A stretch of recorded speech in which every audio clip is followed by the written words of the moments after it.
সিরাতে মুস্তাকিম, নবীজির পথে হাঁটি। পর্ব ৩। চাচার ছায়ায় বেড়ে ওঠা।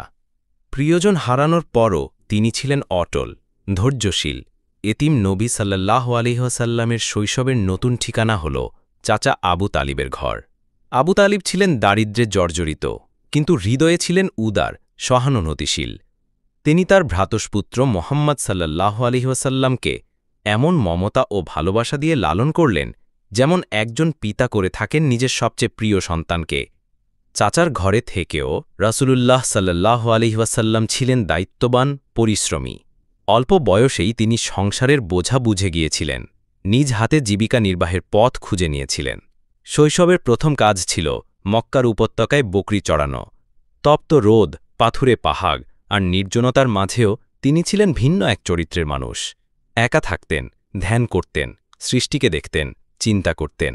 এই নিঃসঙ্গতা ছিল তার রুহানিয়তের প্রথম পাঠশালা।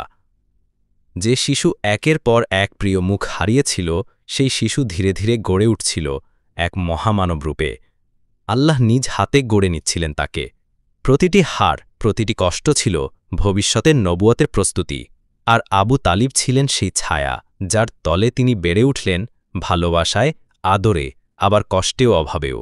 কিন্তু কোনো অভিযোগ ছিল না তার মুখে। আল্লাহর উপর ছিল অটল ভরসা, এমনকি ছোটবেলা থেকেই। আপনি শুনছিলেন সিরাতে মুস্তাকিম, নবীজির পথে হাঁটি, পর্ব ৩, মাসুম বিল্লাহের কলমে।